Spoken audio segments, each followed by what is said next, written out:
Hello, Andy Kind here, and welcome to part 2 of my two-part testimony where I talk about how I came to follow Jesus. In part 1, I talked about childhood experiences of God, hearing God's voice and things like that. And now in part 2, I want to talk about the dark ages of university and how I finally came to almost go back to the start, if you like. So I went to Warwick University to study modern languages, and I went there with a very unhealthy belief, which was that Jesus was real.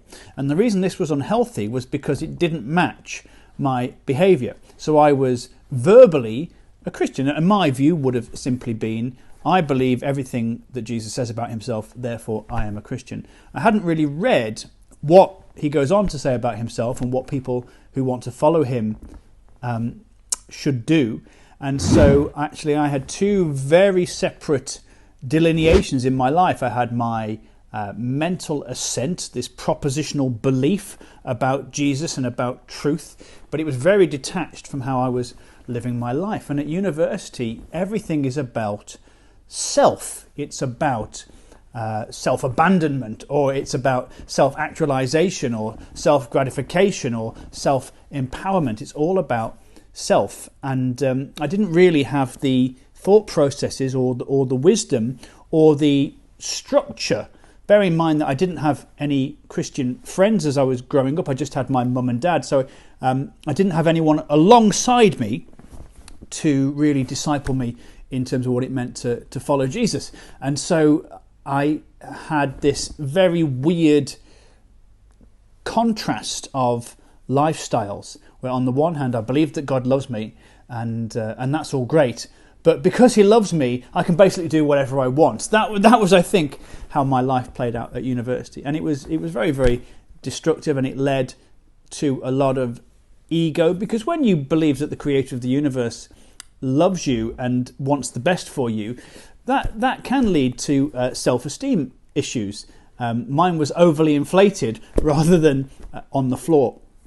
And so I lived in a very egotistical, narcissistic way, and hurt a lot of people by my treatment of them. And I think somewhere on the periphery of my thinking I was aware that other people were valuable, but I didn't quite know how to marry the two ideas of God's love for all people and my desire for self-gratification. So these two things clashed. And then after university, I had a reunion quickly after university with some of my friends, and I got us into a fight which we lost.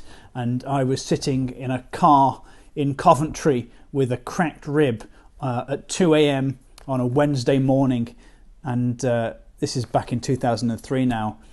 And I realised that everything that I tried to go after had come crashing down, that my attempt to build my own identity had just totally failed, and here I was literally broken.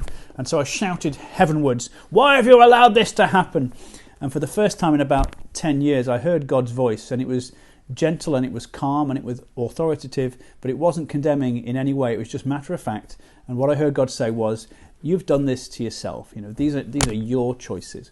And that was a turning point for me, because I heard that voice, and it was like a hammer blow to the heart, but I didn't feel condemned. I think implicit in it was the offer to come back. And so the next week I went and sat in a sleepy Anglican church in Newcastle-under-Lyme, which I'd been raised in, and I sat at the back and I just said, "Okay, God, I'm here, and I don't know where we go from here, but I'm all in," because I realised that what I've lost was my identity in you. What I'd really detached from was relationship with you. The book of James says even the demons believe in Jesus, and they tremble at the thought of that.